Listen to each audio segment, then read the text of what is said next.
live and direct, hosted, directed, mixed by yours truly, bro, Diallo. It is September 7th in the year of your Lord, 2016. Got a lot to go over. I've got an unexpected issue that I want to speak about that just came to a head yesterday, so I got to kind of cram, because you know I said I wasn't going to talk about politics until we was right up on it. So we less than a month away. Well, we're exactly a month and a day away from Hillary Clinton's coronation, so we have to talk politics, y'all. Thanks for tuning in. Let's jump in with both feet.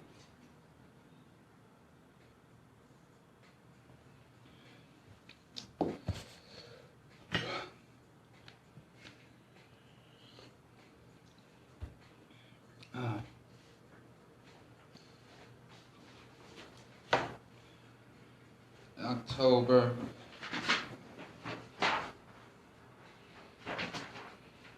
Oh, it's October? Did I say September?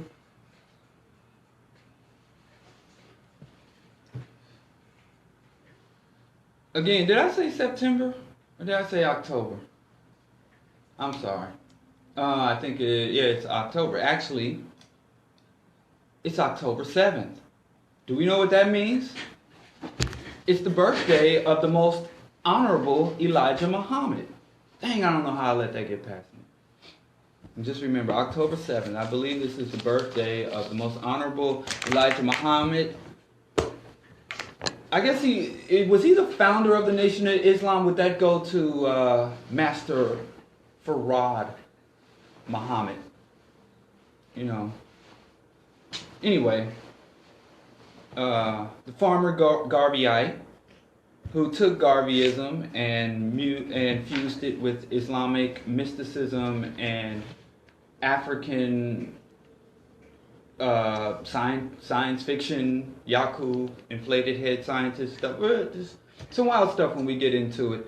I'll see if I can find the lecture. But Elijah Muhammad was well ahead of his time. Really a brilliant man. And he wrote on issues dating back to the 1950s and 40s, talking about police brutality.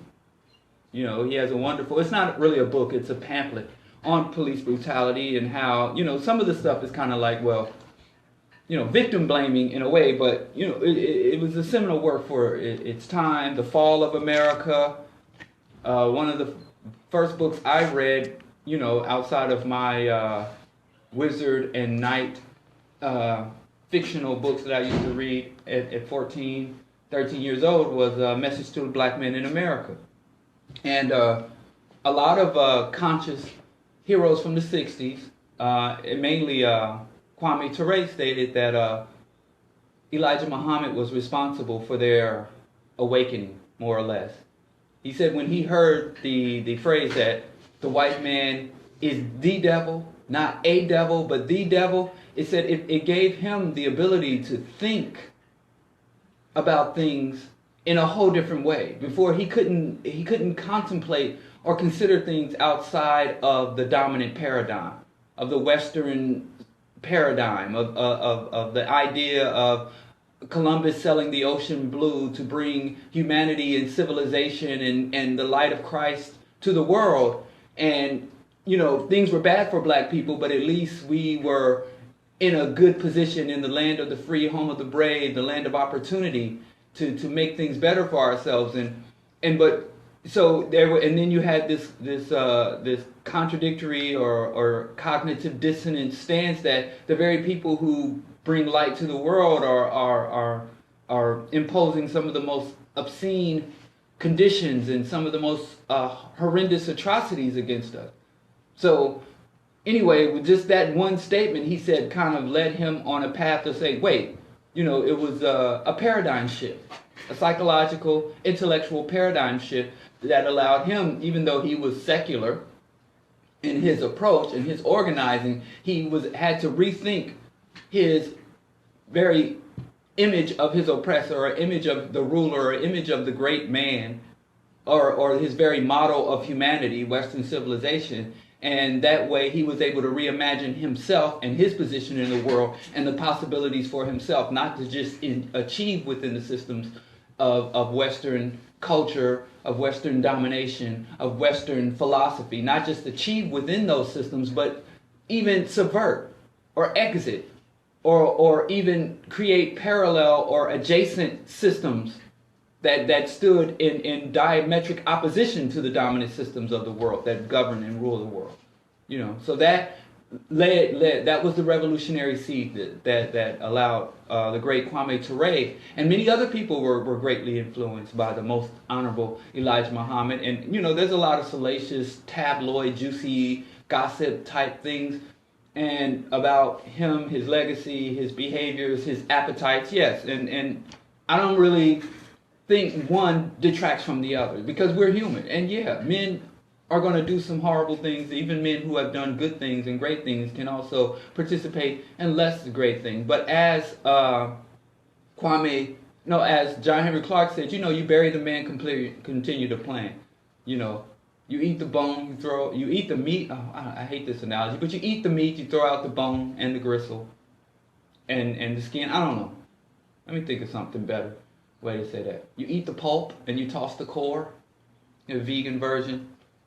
So shout out to Most Honorable Elijah Muhammad. You know, go find a lecture on YouTube. Go and dust off your old copies of Message to the Black Men in America and Reflection for that.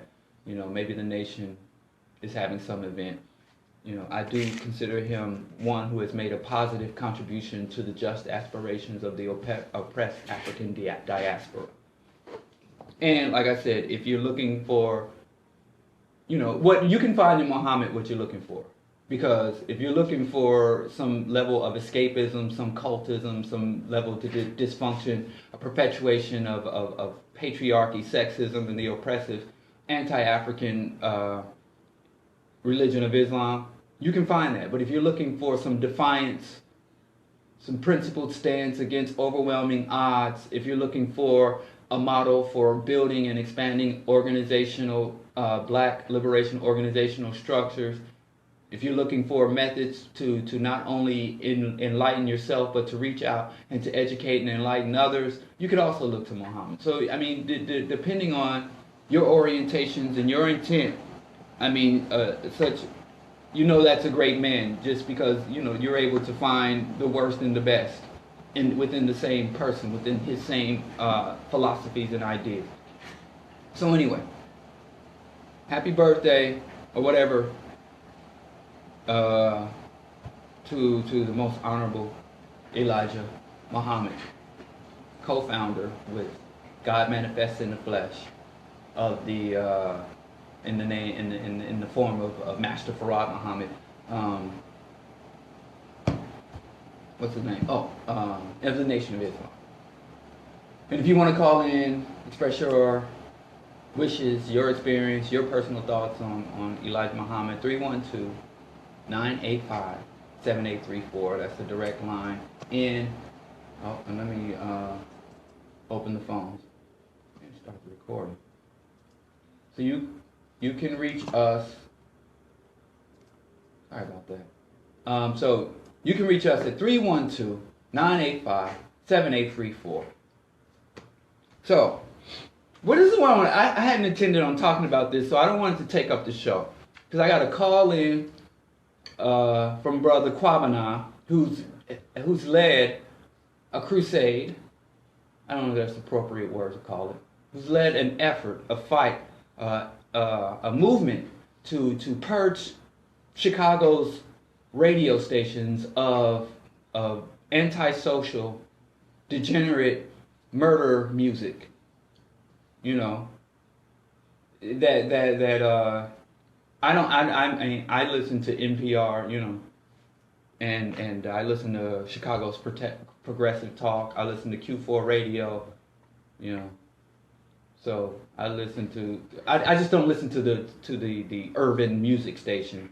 It's just murder rap, and he's been basically trying to target the advertisers of those stations, McDonald's and other local advertisers, companies that, because he thinks, you know, I mean, it's a wise tactic. This is capitalism. You go for the money. You don't go for the morality. You don't go for the ideas. You don't go for justice. You target the money. Because that's all that really matters. Everything else is window dressing in this society. But anyway, the brother's going to call in to talk about, he thinks that a certain viral internet video is ironic, and it's very ironic that this particular viral internet video will finally start the dialogue and lead to the reforms of improving the content of music on black radio.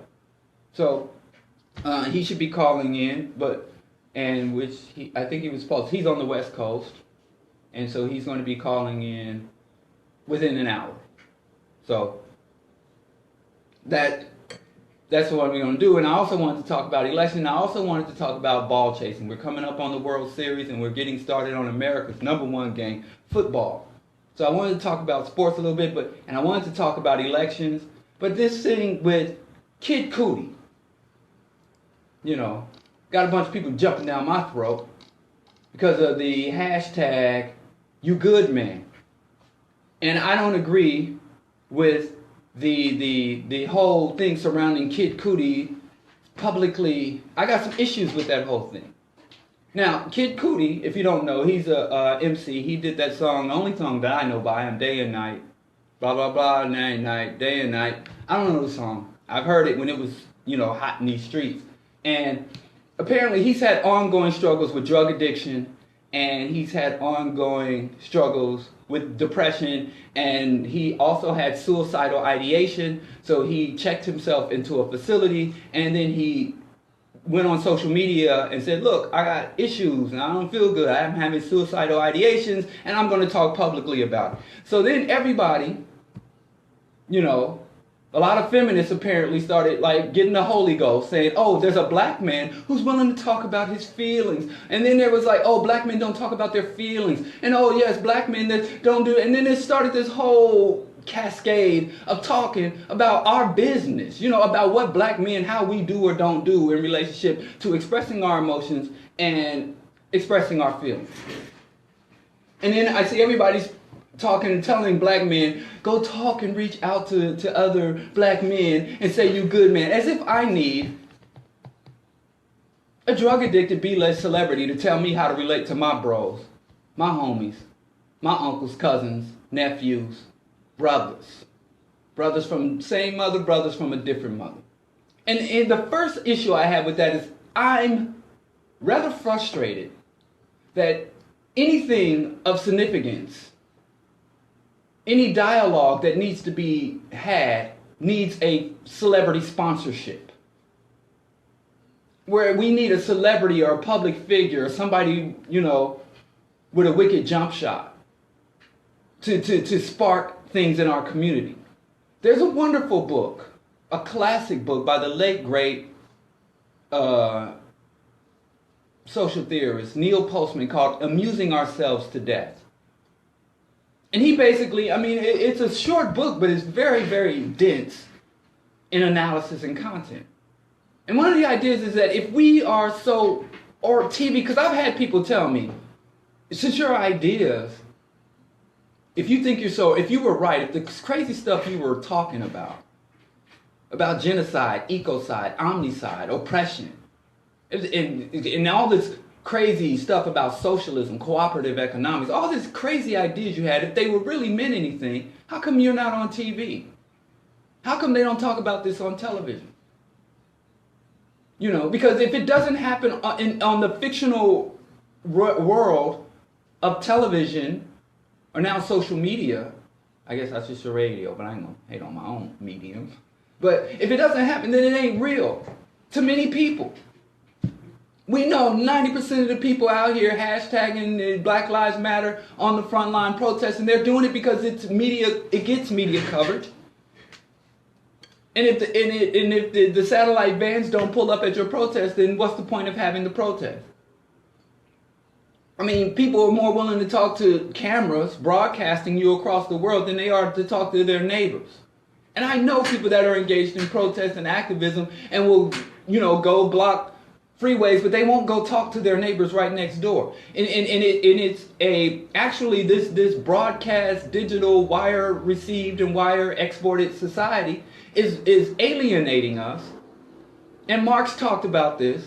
Yeah, I know. I'm Neil Postman and Karl Marx. I'm sorry. I'll figure out. And then I got another white scholar. So, no, shout out to white people. You know, I'm using a lot of y'all analysis on this.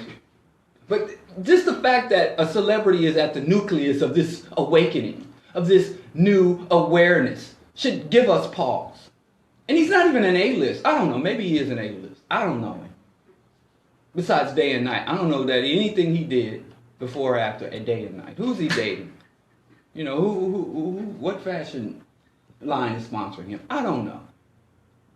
Man, I am sympathetic to the brother's struggle. Believe you me, addiction has been, even though I've never smoked a joint in my life, I never gotten high, and you know, addiction has plagued my life, even though I am not a person who has struggled with, you know, substance abuse or addiction. For some reason, it's always been, you know, from a young child, from my family members to my community members to my friends, my closest friends, you know, my homies and my neighborhood. I suspect crackhead stole my bike a few weeks ago. So addiction, I'm very sensitive to it. I'm very aware of it. And I'm very sympathetic to those who suffer from this disease. But I really don't appreciate everybody pretending like black men don't talk to each other or don't know how to talk to each other, and are acting like black men are so emotionally constipated because we don't cry enough. It says Kid Cudi on Huffington Post, which means, you know, it's already saturated with feces, the whole concept. Black men are giving themselves a space to talk about mental health. Now, let me go on. Kid Cudi prompted black men to ask each other, "You good, man?" First of all, I'm sure if I call my Uncle Carl, Uncle Chris, Uncle Clint, you know, I'm sure if I call my big burly 6 foot, 300-something pound uncles, "Are you good, man?" They'd be like, "What you want? You trying to borrow some money?" You know, and they don't even know. So number one, who are these black men that were prompted by Kid Cudi? Because if you ain't on Twitter or Facebook, most of, and I mean like many black men, and the Kid Cudi shared his threat, shared that he is treating his anxiety and depression on Tuesday, and his words have resonated with many, i.e. many people who matter. My anxiety and depression have ruled my life for as long as I can remember, and I have never leave the house because of it. The rapper wrote on Facebook, "I can't make new friends because of it. I don't trust anyone because of it. I'm tired of being held back in my life. I deserve to have peace. I deserve to be happy and smiling." He sparked a conversation among social media users, and social media is not the real world. You know, we don't live on social media. We communicate, we share, but we don't live on the internet. He sparked a conversation among social media users about the importance of mental health care and reiterated that even if depression feels like a lonely place, so many people can relate. Cudi simultaneously reminded everyone that black mental health matters. According to the U.S. Department of Health and Human Services, of minority black people are 10% more likely to report having serious psychological distress than whites. Number one, we're reporting it. So who says we don't talk about it? We're more likely to, we're 10% more likely to report. It didn't say we're 10 times more likely to have serious psychological threat. Follow the words, report it. But we don't talk about it. We report it 10% more than white people do. And it said there's a stigma when it comes to black men talking about mental health. Is it just us, black men? What about black women? So if a black woman comes out and says, "I'm crazy, I'm having some mental issues, I'm having a breakdown," and she just gets the red carpet treatment, and black men get pummeled when we talk about it? I got a call. Caller, you're on Q4, you're live. State your name or alias and where you're calling from. Hello?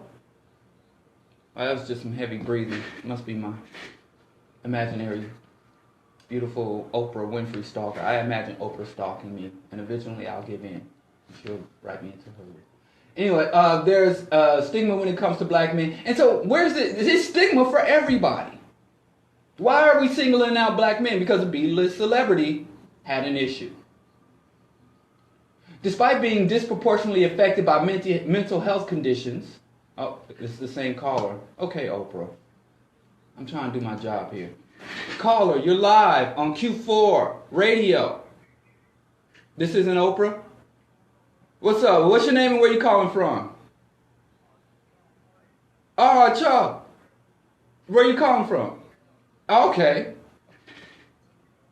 Of course. There's nothing but New Yorkers in Atlanta.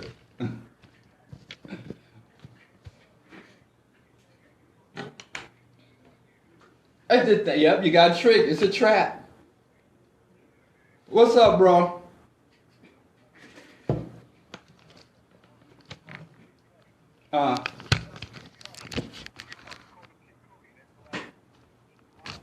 Yeah, I'm old. I made it, y'all. That's a badge of honor for black men in America, shoot, being old. Right. Yeah?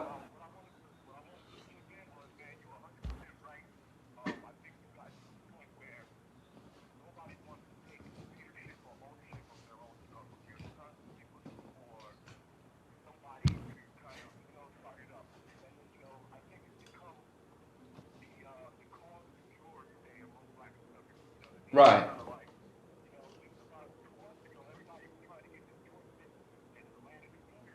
Right.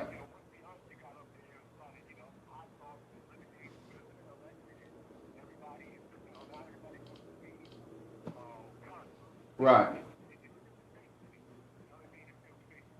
Oh yes. Right. But let me ask you, as a and I know you probably not, but you're a cisgender, gender conforming, gender normative black man. You know, you thump your chest and you a real man. Do you have a problem that when you're hurt, when you're upset, when you're angry, articulating that to people in your life that you trust, people that you have a certain level of rapport and history with? Do you have trouble saying to somebody, yo, I'm pissed or whatever?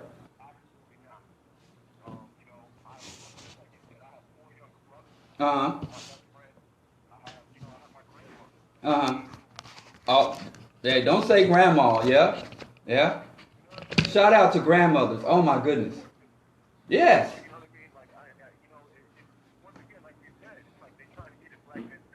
Right. Right.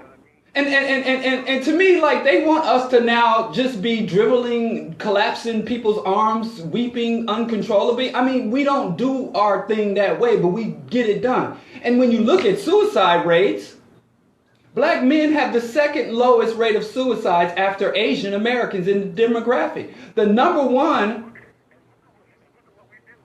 exactly. Exactly. Right. Right. It's time to jump from ledges. Right. You know, I was in New York.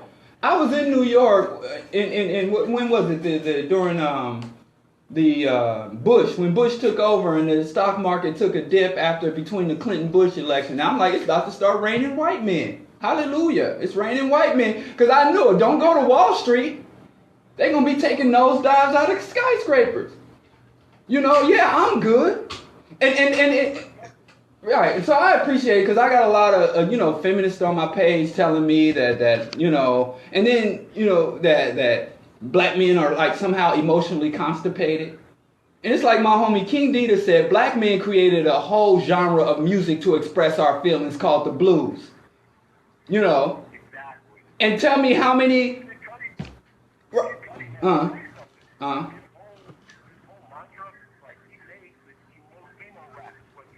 Right. Right. Right. Exactly. And right, did you say you said a bad word? I don't have my bells. Oh, here it is. No, that's okay, but Yeah. Word. Right.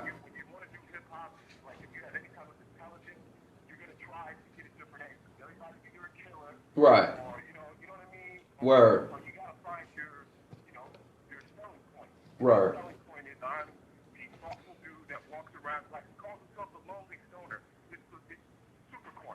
Right. Exactly.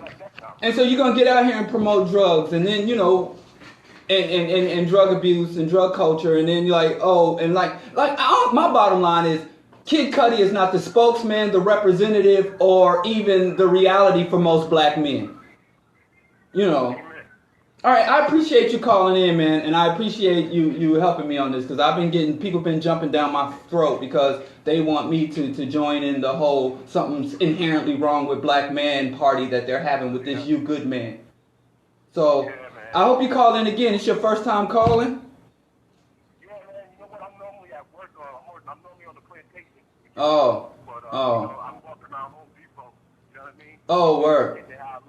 Well, I sure appreciate you, man. I appreciate the show, man. Thank you. Awesome. Thank you. I will call in. All right, bro. All right, Hope to hear from you soon. Peace. All right. So that's one confirmation that we good. It says here, Danya. He says Kid. I'm gonna keep saying Kid Cudi. That's how Mama named him Cudi. I'm gonna call him Cudi. It's Cudi. That ain't Cudi. I don't see no T's in there. Mama named him Cudi. I'm gonna call him Cudi. Kid Cudi. Hashtag you good man is for black men to confess. Confess what? You know what the heck? To confess, ask for help, as if we gonna get it. You know, and people, and it vent, which, let me tell you something. If you don't know that black men vent, I need to introduce you to all of my homies.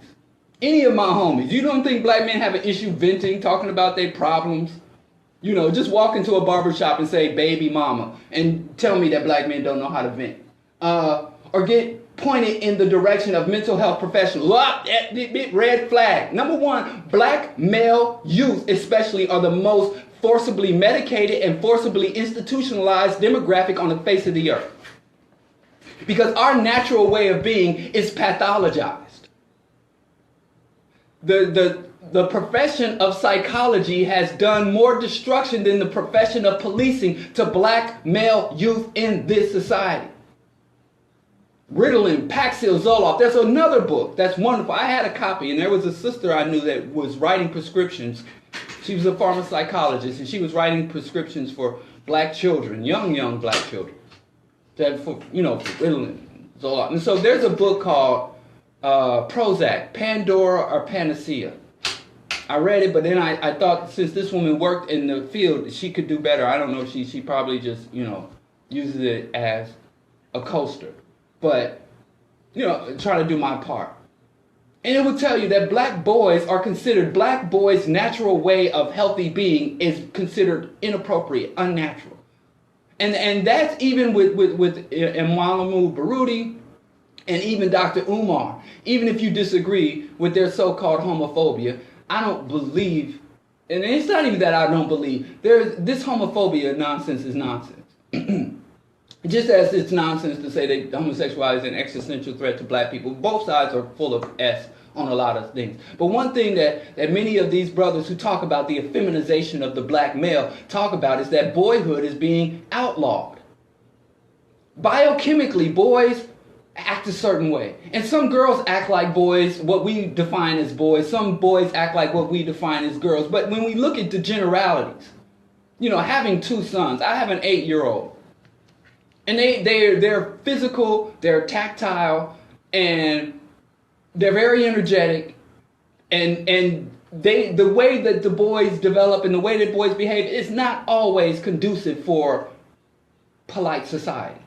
Sitting in a desk for hours and hours, sitting still, and then on top of that, you give them this stuff with these chemical dyes, these refined processed sugars, these denatured foods. So there's a lot of things against black boys, but one thing we definitely have to say is, I think it's somewhat saying that, that pointing black people towards health professionals, mental health professionals, is kind of akin to saying, you know, if you find marijuana in your son's room, you should call the police. I'm not saying don't get mental health, but if they're not African-centered mental health professionals, if we're not dealing with a Dr. Bobby E. Wright caliber mental health, a Dr. Wade B. Noble's caliber of mental health, you better find some African-centered mental health.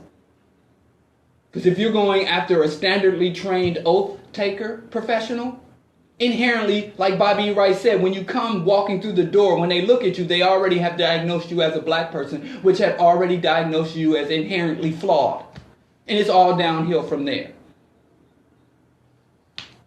You know, and we used to be able to go to the church. We used to, like the brother said, go to grandmas. We used to go to old heads. You know, we used to have that network before we had the money for professionals. We had an internal network of help and support and opportunities to vent. You know, I can't tell you how many times one of my 5 uncles, well, 3 of my 5 uncles would step to me and be like, yo, let's take a walk. And then most of the time you didn't even have to say, well, I'm feeling something or feeling this, because they could look at you. You know, you're not taking care of, you're not dressing yourself. I don't see you hanging out with your friends like you used to. You blasting music, you cutting off. My people, even when I didn't want to talk, because people around me be like, yo, what's up with you? Hashtag. It's not a hashtag. So we have these, instead of supporting, and to me saying this, oh, now Kid Cudi has brought this to us? No. And it's totally dissing, crapping on, ignoring the inherent and internal support networks that have helped us to endure up to this point. And I asked so many times, nobody answered, who's doing this mental health, this emotional expression thing in such a correct way where they got the right, the gall to tell black men we're doing it wrong? Who's doing it right? Black women? White women? White men? Who's doing this thing right in a way that they tell us the way we process our emotions, the way we engage is wrong? Who's in a position to tell us we're wrong? Who's doing it right? And nobody's ever answered that. And a lot of people will tell me their personal stories. Well, I got a relative that committed suicide. I got a relative that went through this and didn't speak out. Yes, I'm sorry for your personal plight. But don't extrapolate that, because, you know, as the great prophet Jake Rivera said, men lie, women lie, numbers don't. Number one, we know that black folks, black men especially, because that's what we're talking about right now, have been pathologized. Like there's something inherently wrong with it. If black men do it, then it ain't right. But white people are the standard. If white folks do it, then it's obviously that's the standard. How they relate, how they raise their children, how they express themselves, it's inherently standard. And now we have this society where we don't really need burly macho men. We have robots, and we have algorithms, and we have drones to fight wars, robots to do the burly work. So now we need men to calm down and back down. Even when you go to war, you know, you enlist to the army, instead of giving you a machine gun, you know, an M5, M4, they give you a joystick. So we don't need calloused hands men anymore. So now they're a problem. So now us calloused head men who don't want to shed tears in public, sometimes there's something wrong with us. I ain't going for that. And you can go check my archives. Nobody's a bigger critic of black brothers than me. Nobody's more on that get your feces together for black men than me. But just like you give criticism where criticism is due, we got to give credit where credit is due. And I must say, as a black man, I'm mighty proud of how brothers, especially, are able to maintain, by and large, under overwhelming, relentless oppression. Same for black women, but I'm not talking about y'all now, because I could give the same rant about, you know, y'all, but we's men. Ain't I a man? So no, I'm not going to cry. You know, I'm not going to go to the next dude and say, listen, King Dita, you hurt my feelings, and here's why. No, I might not, but I'm going to say it in my own way. I'm going to process it in my own way. And if that means going to LA Fitness and wailing on the heavy bag, then so be it. Ain't nothing wrong with that. I'm not going to let you tell me nothing is wrong with that. But don't tell me black men are emotionally constipated, because guess what? Go back and read Invisible Man by Ralph Ellison. Go back and read Native Son. Go back and look at the literature and the idea and concepts and rhetoric about black men in the 1930s and 40s. Guess what they used to say about us? Black men are irrational. They're too emotional. Black men don't wear your heart on your sleeve. Black men keep a stiff upper lip.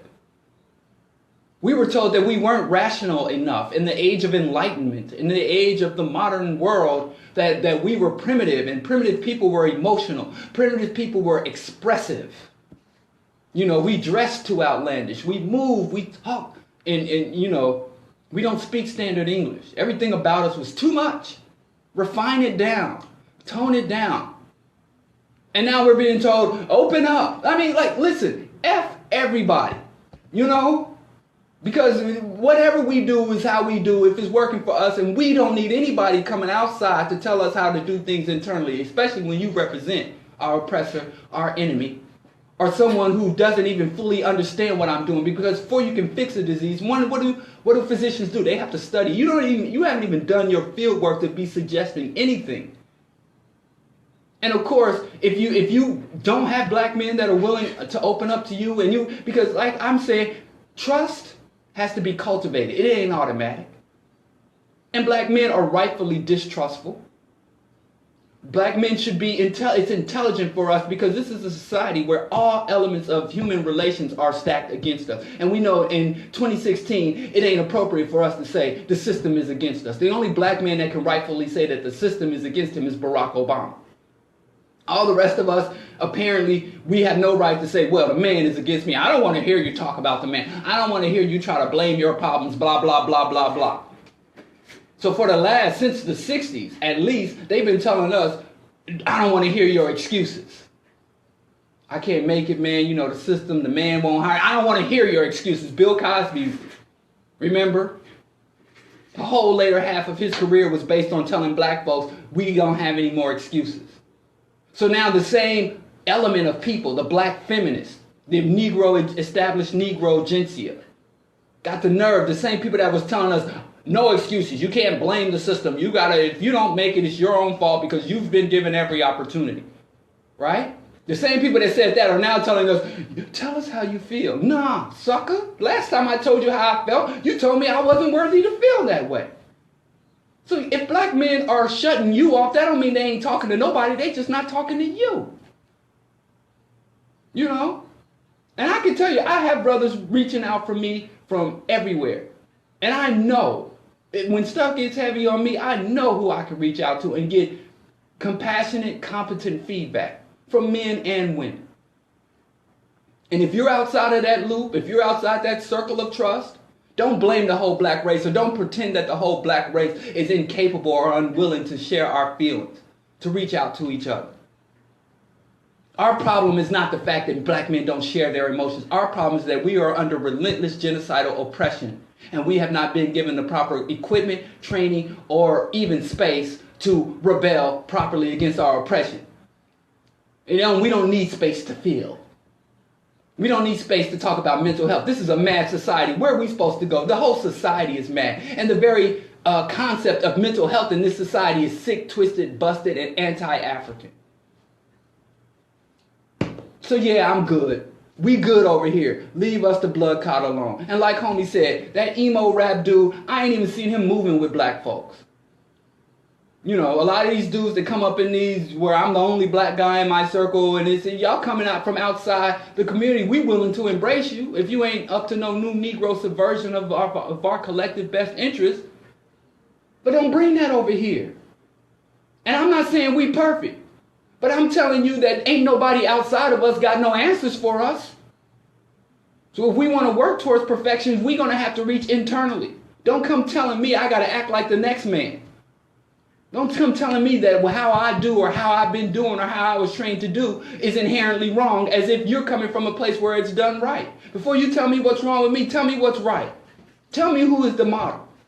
If black men are doing it wrong, who's doing it right? What group of men or group of women that's getting this stuff right in this mad, sick, insane, omnicidal system of global white domination? Don't come to me with that. Don't send me that hashtag, you good man. Don't play that games with me, man. I ain't with it that. You can't forget that. You took my style. I'm taking it back. So what I'm going to do, because I'm past my break, you listen to AM 1680, Q4 Radio, Q4.org, Bro Diallo Show, DialloKenyatta.com, at Diallo Kenyatta through all the social media realms. And so we need a hashtag mind your business, hashtag yeah we good, get the blood clot out my face, hashtag yeah I'm good but you ain't, something. But don't get caught up in this newest celebrity thing. We all went Black Panther with Beyonce at the Super Bowl, which was insane to me. And everybody got mad at me because I didn't buy that a woman, draped in Black Panther cosplay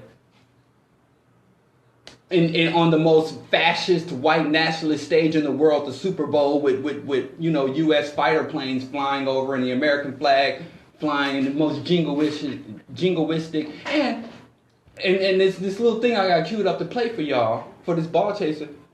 Sports is inherently racist. Football is inherently racist. So black men, yes, we got a lot we need to do, but we ain't got to carry nothing that's ain't on us.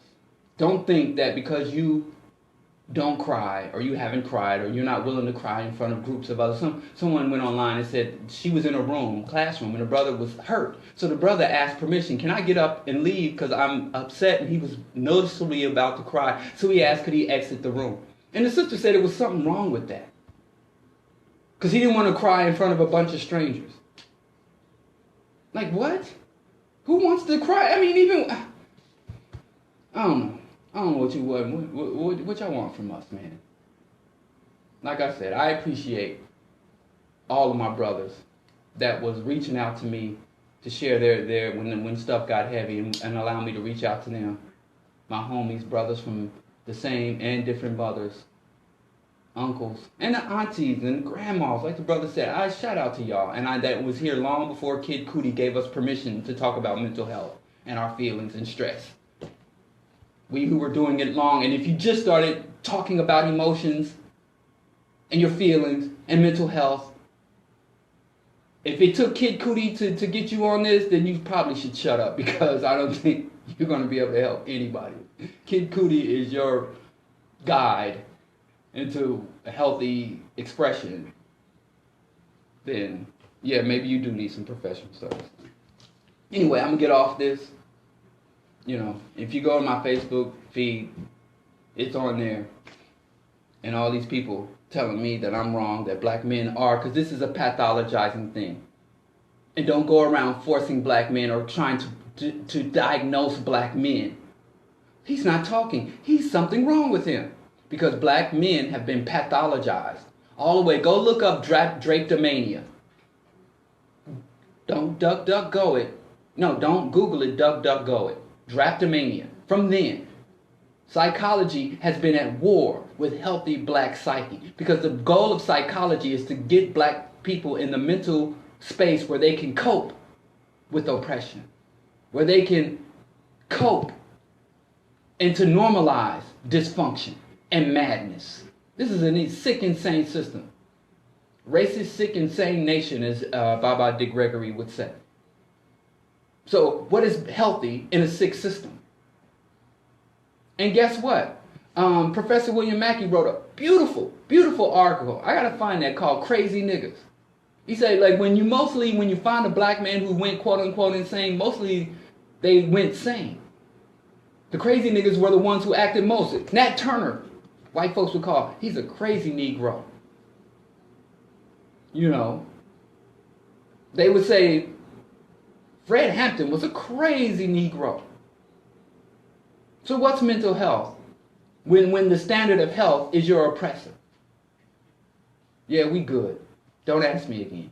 Mind your business. All right, so let's go to a musical break. And one thing I want to play is a track by, one of these rah-rah hardcore dudes.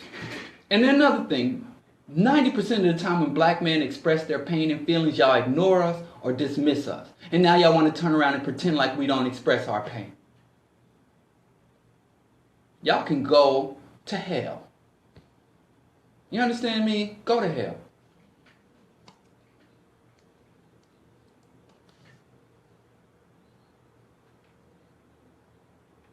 Can't tell me black men don't express their feelings. You can't tell me black men don't share with each other and those they trust, those who have built, who have cultivated trust, who have demonstrated that they will help us.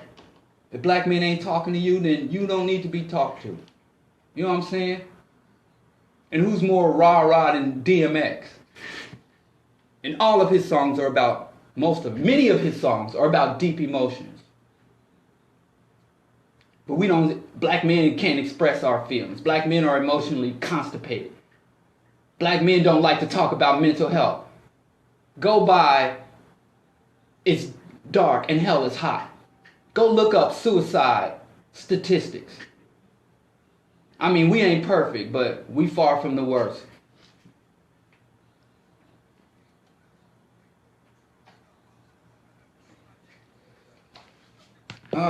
Anyway, I didn't plan on dealing with this issue, but it's dealt with. Or maybe I'm just creating more confusion. Anyway, thanks for listening live. We're still going to go to the 10 o'clock hour, so you can go to q4.org. You can go to AM 1160 if you're in Chicago. It'll also be archived at Bro Diallo or DialloKenyatta.com. Thanks for going live. Please continue to listen. You can even listen on the Q4 Radio Facebook page. Peace.